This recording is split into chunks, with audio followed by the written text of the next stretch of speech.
You don't achieve worthwhile goals quickly or easily. They take time. They take struggle. They take relentless pursuit day in and day out. That's what it takes. But also, things don't usually fall apart quickly either. At least at first, it's a slow process. A little slip here, a little setback over there, a little wearing down of discipline and will over time. So that's the thing. Success and failure are generally slow processes, either slowly building things up or gradually tearing them down. And that's why I say you've got to pay attention.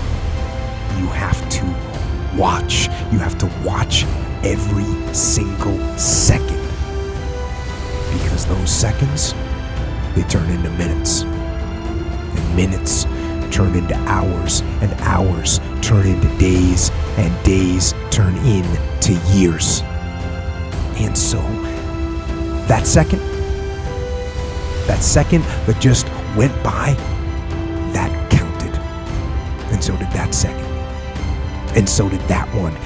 And in those precious seconds, you were either building or you were decaying. You were either gaining ground or you were losing ground in that second, and in every second. Every second counts. So make every second count. Well, you should be afraid of taking risks and pursuing something meaningful. But you should be more afraid of staying where you are if it's making you miserable. It's like the first thing you want to do is dispense with the idea that you get to have any permanent security outside of your ability to contend and adapt. It's the same issue with children.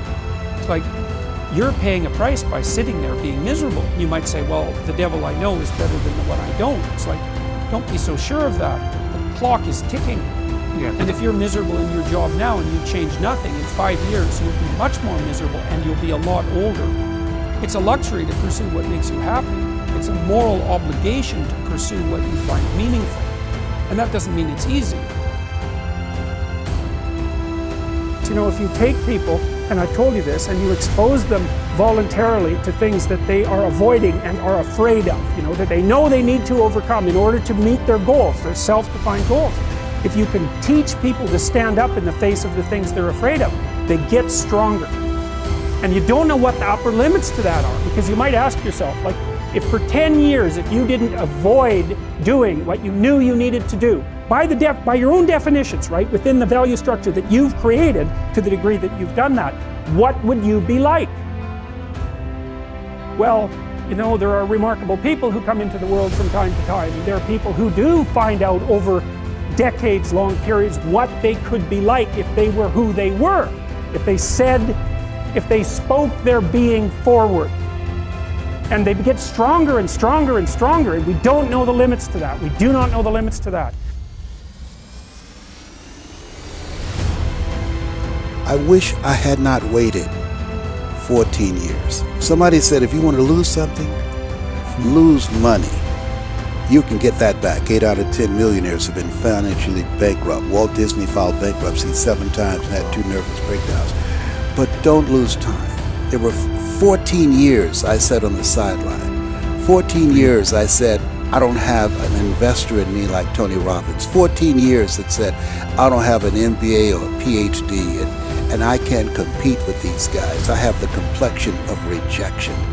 14 years I silenced myself. Wow. And so I regret that, because there are some people that maybe if they'd heard my voice, they would not have turned to drugs.